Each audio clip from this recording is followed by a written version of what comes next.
발단은 저희 부부가 6개월 단기로 시댁 근처에 살기로 하면서부터였습니다. 남편은 모 기업에서 연구원으로 근무하고 있는데 신제품 프로젝트의 일원이 되었거든요.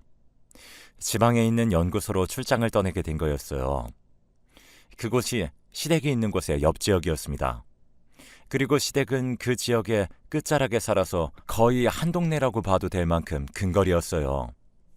남편의 장기 출장 소식에 시댁에서는 반색했습니다. 언제 또 이런 기회가 오겠냐며 시댁에서 출퇴근하면 좋겠다는 거였죠. 그런데 남편은 불편할 것 같다면서 그냥 사택 생활을 한다고 했고, 저와는 주말 부부로 지내겠다고 시댁에 통보를 했습니다. 그랬더니 시모가 저한테 따로 연락을 하셨더라고요.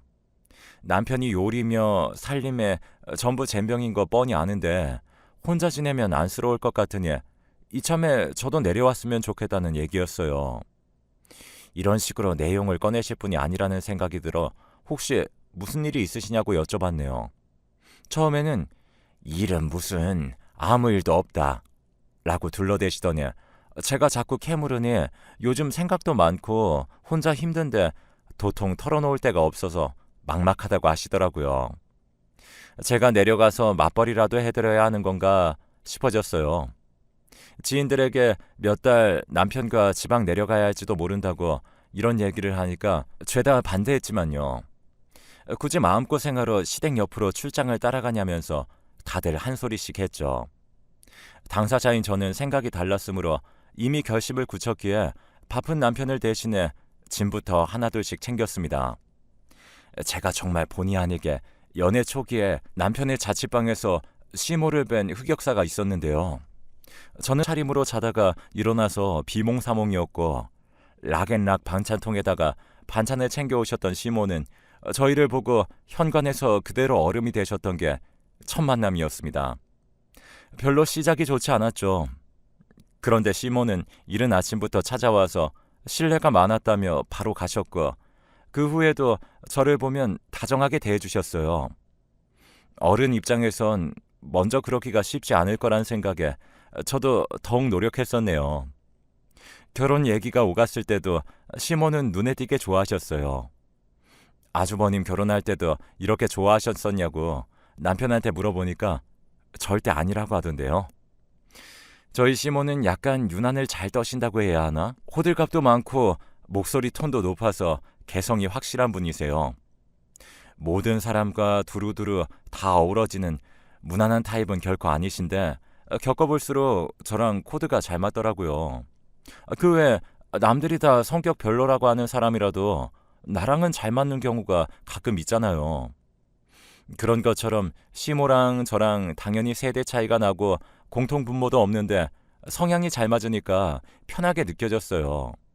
특히 결혼 전에 함께 3박 4일 가족여행을 가보고 확신했습니다.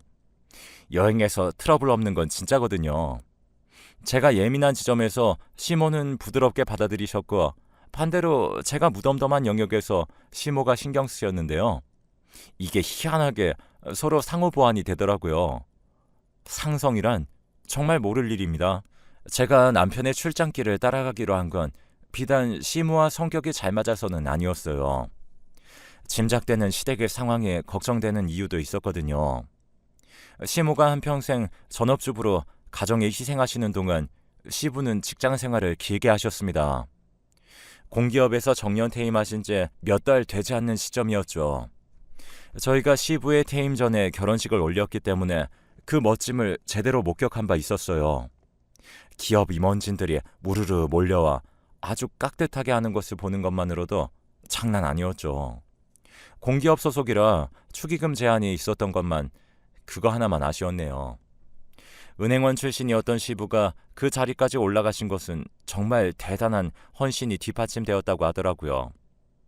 정부에서 공기업 분산시킬 때 핵심으로 가셨을 정도로 개인 능력까지 인정받으신 분이기도 하고요. 공교롭게도 시부, 아주버님, 남편이 다 문과 출신이에요. 저는 대학 졸업하자마자 모 화장품 기업에서 재직했습니다. 초기에는 잘 다녔고 좋았는데 부서가 개편되고 나서 새로 만난 상사 때문에 스트레스를 오지게 받았죠. 집에서는 행복한 신혼생활 누리다가도 회사만 가면 분노에 찬 좀비로 살았었어요. 그때 주변에서는 저를 두고 갑론을박이 펼쳐졌습니다. 남편은 제가 일을 그만두고 공부를 더 해서 다른 계열에 도전하면 어떻겠냐고 말해줬어요. 저도 그런 쪽에 욕심이 있었기 때문에 흔들렸고요. 반대로 친정에서는 그런 대기업을 그만두는 게 제정신이냐면서 다들 직장 힘든 거 똑같으니까 너도 참고 다니라는 의견을 주었죠. 친구들은 거의 의견이 반반 수준이었어요. 그때 나서준 인물이 시모였습니다. 그곳이 아쉬울 만큼 제가 부족한 인물로는 보이지 않는다면서 나이는 상관없으니 언제든 준비되면 새로운 것에 도전하라고 해주셨어요. 아이는 서두를 필요 없이 저희 부부가 원할 때 가지면 된다면서 말이죠. 아주버님네가 머나먼 독일 타국에 나가 있는 마당인데 그럼에도 저희에게 이세 부담을 안 주시는 것이 너무 감사했어요. 저는 용기를 얻어 퇴사라는 결정을 내릴 수 있었죠. 스트레스로 몸에 영향이 안 간 곳이 없어서 한동안 한의원 VIP였고요. 새로운 공부를 시작해보려고 할 때 결정된 남편의 출장, 그리고 시모의 SOS 신호. 저는 제가 시댁에 보답할 차례라는 생각을 은연중에 가지고 남편과 동행했습니다. 슬쩍 미리 짐작해본 시댁의 문제는 아마도 시모의 지나친 애정이었어요. 시모는 항상 남편이 너무 잘나면 아내로서 늘 불안하다라고 하셨는데 처음에는 이걸 애정 표현으로만 받아들였지만 점차 진지하게 생각되더라고요. 노골적으로 표현하자면 의부증이랄까요? 약간은 집착이 좀 보였거든요. 그렇기 때문에 시부의 퇴임 이후로 함께하는 시간도 늘었을 텐데 시모가 반대로 우울해지신 이유가 뭘까 궁금하기도 했습니다. 가족 밴드에다가 자꾸 전에 없던 푸른 바다 사진을 올리시면서 서글픈 파도 이런 코멘트를 다시는 것도 이상했고요. 어쨌든 남편의 사택에서 함께 짐을 풀고 새로운 생활을 시작하게 되었습니다. 시댁과 매일 연락은 했지만 며칠 동안은 동네 익히고 남편 뒷바라지로 정신이 없었죠. 그러다가 드디어 제가 시댁에 출동했습니다. 그런데 당연히 계실 줄 알았던 시부가 안 보이더라고요. 제가 아침에 연락까지 다 드리고 간 것이었는데 말이죠. 별 수 없이 일단은 둘이서만 점심을 먹었어요. 제가 불고기거리를 일부러다가 좋은 걸로 사갔는데 시모가 그걸 보고서도 별로 입맛이 없다고 하시는 거예요. 제가 그럼 김치랑 고추장 양념해서 국수나 삶는 건 어떠냐고 하니까 가만 들으시더니 매콤한 건 입으로 넘어갈 것 같다고 하시더니만 역시나 막상 차리니까 잘 드셨습니다. 온갖 주전부리부터 고급 음식까지 섭렵한 시모의 식성을 익히 아는데 왜 입맛 타령을 하셨던 걸까 싶었죠. 그때 입가심으로 과일을 먹다 말고 갑자기 시모가 손으로 가슴을 쿵쿵 치는 겁니다. 이 양반은 어디서 점심을 잡수시는 건지 또 뭘 그렇게 쏘다니시는 건지. 아버님이 평소에도 이 시간에 잘 안 계세요? 아니 왜요? 뭐 하시는 일 있으세요? 예, 말도 마. 허구한 날 밖으로 나가다니는데 세상에나 당최 나한테는 말도 안 해주는 거 있지? 생각지도 못한 얘기에 저는 당황하고 말았습니다. 시부가 의문의 외출을 한 지는 벌써 꽤 되었다는 겁니다. 그리고 시모는 그 이유에 대해 전혀 들은 바가 없다고 했죠. 이게 좀 이상한 대목이었어요. 아마 모임에 가신 거겠죠. 아버님께서 워낙 인맥이 두터우시잖아요. 모임? 무슨 모임? 그걸 제가 어떻게 알아요? 이 봐라. 모임이었으면 내가 애저녁에 알았지. 골프 치러 다니는 거면 나도 좀 데려가 달라니까 아니라 그러지. 바람 쐬러 자꾸 나가는 거냐니까 그것도 아니라 그러지. 내가 이 양반 친구들 뭐 하나 일부러 찾아봤다니까. 아니 근데 글쎄 다들 옴팡지게도 멀리 살더구만. 우리네만 여기 내려와 있는 거였어. 쉴 새 없이 말을 쏟아내시는데 그간 시모 혼자 소가리를 끙끙 해오신 모양이었습니다. 그리고 그새 혼자 내리신 결론은 시부에게 다른 여자가 있다는 것이었죠. 평생을 밖으로만 일 다니던 남편을 보필하느라 신경 썼는데 이제 좀 부부 생활 온전히 누려보려고 하니 바람이냐고 하면서 시모가 엄청 서러워하셨습니다. 저는 그 앞에서 어떤 위로나 조언을 해드려야 할지 몰라 좌불안석이었죠. 이 황당한 빅뉴스를 듣고 남편과도 당연히 상의에 들어갔습니다. 남편이 내놓은 생각은 저와 일치했어요. 시부가 앞만 봐도 그러실 분이 아니란 거죠. 조선시대에 태어나셨으면 분명 명망 높은 학자로 이름을 떨치실 분이었고 일제강점기에 태어났으면 도시락 폭탄이다 뭐다 하며 온갖 고문에도 태극기 펄럭거리셨을 분입니다. 그만큼 심지가 고드시기에 조강지처를 두고 그것도 몰래 바람 피우는 건 상상이 어려웠죠. 부자 간의 사적인 대화를 어색해하는 남편을 어차피 내세우기는 어려우니 제가 나서야 하는 게 분명히 보였어요. 우선은 시모의 걱정이 더 심해지기 전에 잘 달래드리는 것으로 마음을 먹었습니다. 남편과 상의한 끝에 제가 내민 카드는 그러실 분이 아니다였어요. 시모가 무슨 말만 하면 저 카드를 꺼내서 시부의 쉴드를 쳐드린 겁니다. 그런데 이게 생각과는 다르게 흘러갔습니다. 역효과가 나서 시모는 본인의 의심에 자꾸만 더 확신을 가지시더라고요. 그럴 사람이 아니라고 주변 사람을 방심하게 만든 다음에 뒤에서 헛짓거리를 하는 게 시부의 전략이라고 하면서 말입니다. 그런 건 미처 생각하지 못했던 부분이었어요. 그래서 이번에는 제가 시모의 뜻대로 한번 맞춰드리기로 했습니다. 원하시는 게 있으면 저도 돕겠다고 했죠. 그랬더니 시모는 핸드폰 위치 추적이랑 차량 블랙박스 보는 법을 알고 싶다더군요. 제가 깜짝 놀라서 그런 건 어떻게 생각하시게 됐냐고 했더니 다 TV에서 봤다고 했습니다. 능력이 되면 미행까지 하고 싶다고 하시더군요. 이거 참 미디어가 별 사람 다 버려놓는다고 속으로 생각했지만 뭐 어쩌겠어요. 겉으로는 시모를 맞춰드리는 게 우선이었으니까요. 그리고 제가 며칠 동안 면밀하게 지켜본 결과 시모가 아니 땐 굴뚝을 보고 연기 난다고 하시는 건 아니었어요. 왜냐하면 시부가 자꾸 혼자 서재에 들어가 계시는 게 조금 이상해 보였거든요. 식사 시간 때도 아닌데 차 끌고 나가버리시는 것도 그렇고요. 아버님, 쉬시는 것도 몇 달 지나니까 지루하시죠? 혹시 적적하시진 않으세요? 아니다. 오히려 활력이 넘치는걸. 게다가 제 질문에 따라온 답변도 약간 애매했습니다. 그 연세에 갑자기 활력이 넘칠 일이 뭐가 있단 말인가요? 시모의 장단에 맞춰주는 것뿐이지 불륜의 견해에는 동의하지 않고 있던 저였지만 시부의 수상한 외출에 담긴 비밀은 알아내야 할 필요성을 느끼게 되었죠. 그 사이 시모는 더욱 심각해져서 국정원 꿈나무 마냥 미행 준비에 정보 수집에 열을 올리고 있었습니다.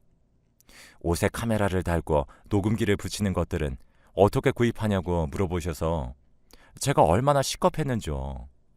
그런 건 어디서 알게 되셨냐고 하니까 또 TV에서 다 보셨다네요. 요즘 일일극과 주말극에서는 대체 무슨 내용을 내보내는 걸까요?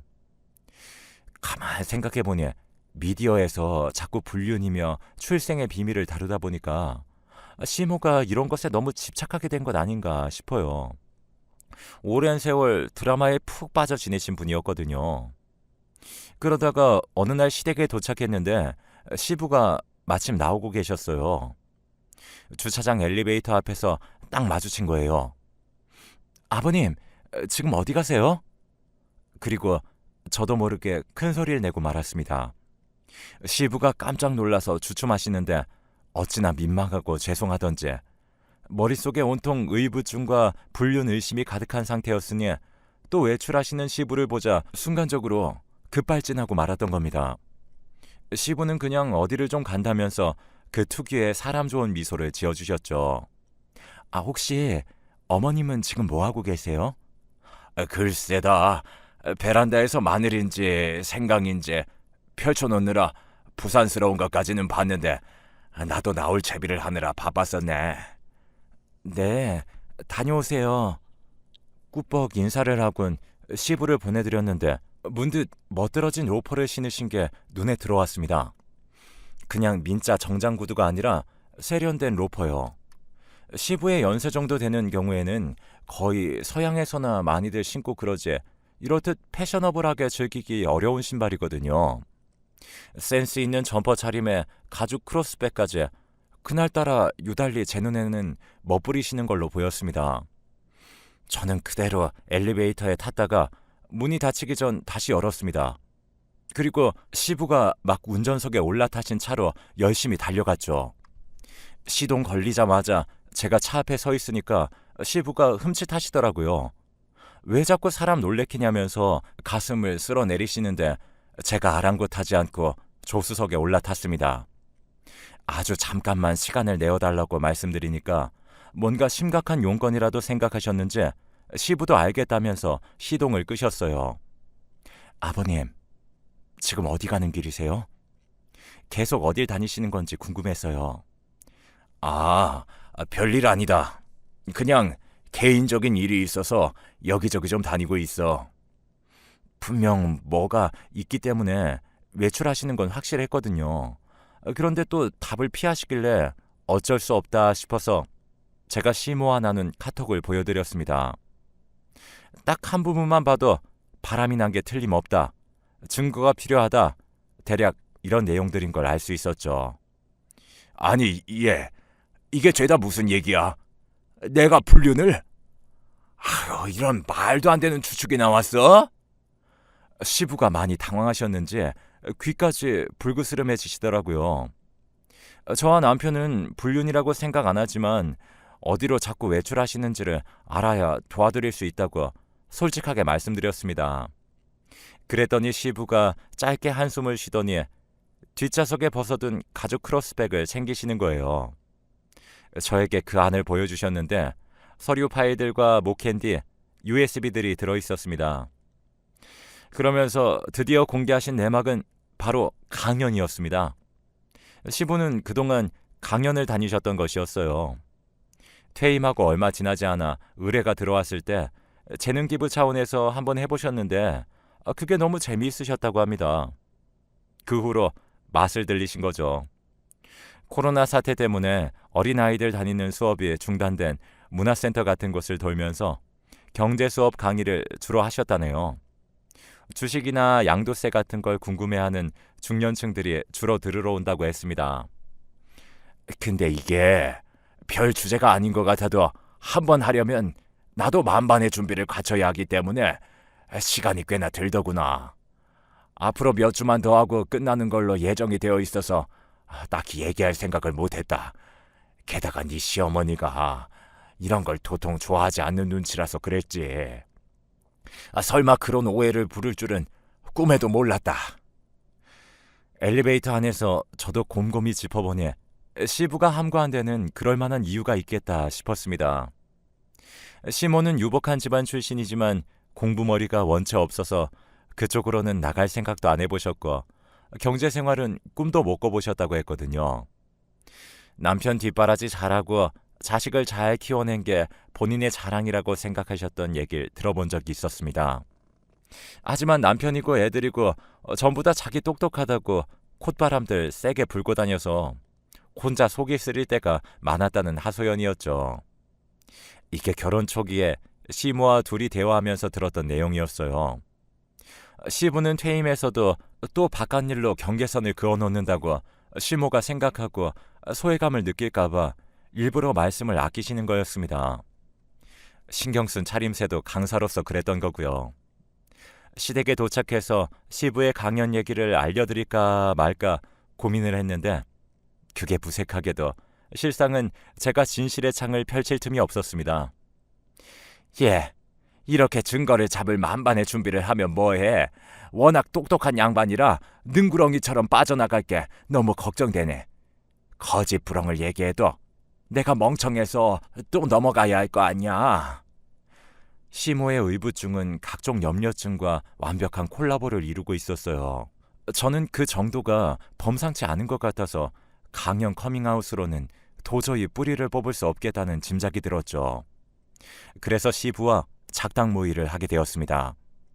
이대로라면 강연을 하거나 말거나 여자는 만나고 있을 것이라고 시모는 계속 의심할 게 뻔했으니 평범하게 말로써 진실을 알리는 건 의미가 없을 수도 있다는 생각에서였죠.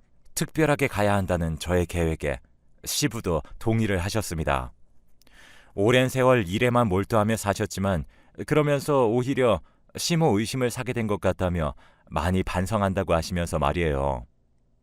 시부에게 인스타 사진을 보여드리며 이벤트 설명을 드렸습니다.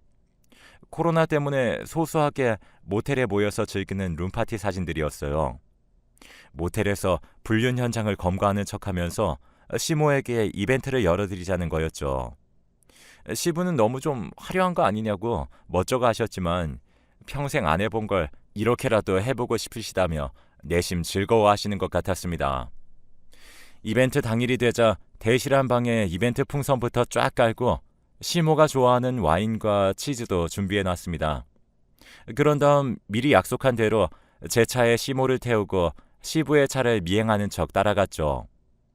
모텔 주차장으로 꺾어 들어가는 시부의 차를 보고 시모가 조수석에서 펄쩍 뛰었습니다.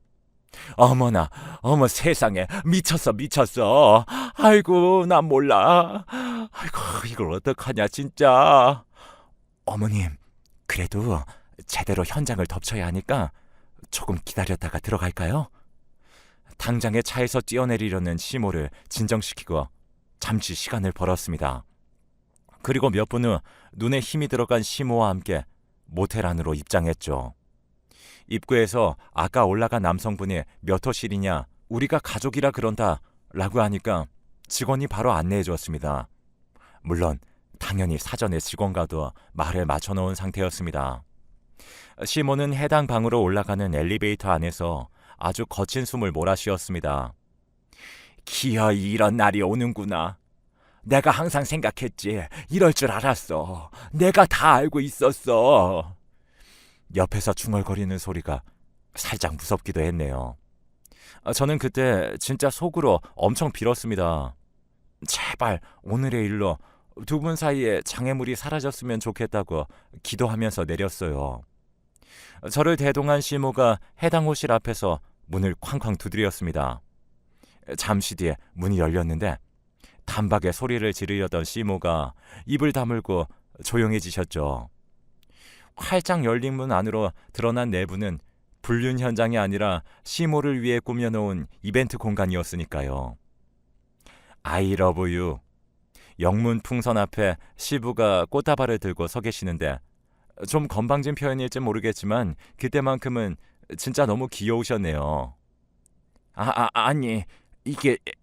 아니 지금 이게 뭐야? 이게 무슨 상황인 거예요? 무슨 상황이긴 당신 기다린 거지. 오늘 당신이 좋아하는 파란색 옷으로 입어봤는데 좀 어때? 시부는 말씀을 잘 해놓으시고는 부끄러운지 자꾸 큼큼 헛기침을 이어가셨습니다. 방 안으로 들어선 시모가 멍하게 있으시다가 저와 시부를 번갈아 쳐다보셨어요. 이렇게 안 하면 당신이 계속 나 걱정할까 봐 그랬지. 세아가한테 뭐라 할 것도 없어. 내가 다 하자고 한 거야. 상황 파악을 마친 시모의 얼굴이 빨갛게 달아올랐는데 시부가 꽃을 든 손으로 시모의 손을 맞잡으시더군요. 나는 정말 당신밖에 없어. 나처럼 재미없고 오로지 지식적인 것만 알 줄 아는 외골수를 받아줄 여자는 세상에서 당신 하나뿐이잖아. 담담한 시부의 말에 금세 시모는 눈물이 글썽해졌습니다. 이런저런 대화를 나지막히 나누시다가 마침내 두 분이 진하게 포옹하시는데 저는 거기까지만 보고 슬쩍 방을 빠져나왔습니다. 온전히 두 분만 시간을 보내시게 두고 저는 혼자 제 차를 타고 집으로 가면서 모처럼 남편에게 전화를 걸었습니다. 낮에 전화하는 경우는 거의 없는 정도가 아니라 아예 처음이었죠. 그런데 남편이 바로 받더라고요. 어떻게 바쁜 연구원께서 전화를 금방 받냐고 하니까 남편이 하는 말이 자기가 일하는 시간인 거 알면서도 전화할 정도면 급한 용건이라고 생각해서 받았다고 합니다. 그 말을 굉장히 다급하게 하는데 좀 웃기더라고요. 남편도 시부를 닮아 그런지 한 길만 파는 외골수 스타일이라는 생각에 문득 들었습니다. 그런데도 좋더라고요. 급한 용건은 없지만 저녁 메뉴는 갈비찜이라고 하니까 무조건 칼퇴한다면서 저에게 충성하겠다는 남편이 참 귀엽게 느껴졌습니다. 해피엔딩을 맞은 이벤트 이야기를 저녁 먹으면서 들려주었고 그날 밤에 남편이 웬일로 먼저 시부에게 전화를 걸기도 했습니다. 서로 사적인 대화 잘 못하는 부자지간이라 전화하면 어색하다고 잘 안 했거든요. 그래서 괜히 제가 다 뿌듯하더라고요. 그 후로 몇 달간 평탄하게 잘 지내며 그곳의 생활을 마무리했습니다. 시부는 모텔 이벤트 이후로 강연이 잡히면 시모의 도움을 받았다고 하네요. 제가 의아해서 대체 무슨 도움이냐고 물으니까 강의 컨셉에 맞는 오코디와 생강차가 담긴 텀블러 제공이라나 뭐라나 두 분만의 외출도 종종 하기로 약속하셨다고 했고요. 시부는 겉으로 감정적인 표현을 못하는 스타일이고 시모는 그걸 굉장히 바라는 스타일인데 앞으로 그런 부분들을 서로 감안해서 맞춰가자면서 깊은 대화를 나눴다고 해요. 시모도 이제는 의부증을 내다버리고 여생을 더 행복하게 보내는데 초점을 맞추겠다는 마음을 먹으셨죠. 다사다난한 6개월은 그렇게 알찬 결과물을 내었습니다. 그리고 이 이야기를 풀게 된 결정적인 계기랄까요? 저희 신혼집이 원래 시댁이었거든요. 시댁에서 원래 전세 놓았었던 집을 저희가 결혼하면서 들어와 살았던 건데 명의 이전해 주시겠다는 소식을 듣게 되었습니다. 바로 얼마 전 시모와 통화하면서 들은 얘기예요. 심지어 남편 명의가 아니라 저랑 공동 명의로요. 완전 대박이죠. 시부는 자꾸 모텔 이벤트 할 때 자신이 꼭 영화 속의 멋진 주인공이 된 것 같았다면서 그때만 곱씹으면 너무 행복하다고 하시네요. 그러면서 자꾸 저한테 고맙다고 하세요. 저는 가족으로서 제 역할을 한 것밖에 없다고 생각해요. 너무 자랑하는 것 같아서 좀 그렇지만 저는 시댁복이 아주 많이 있는 것 같습니다.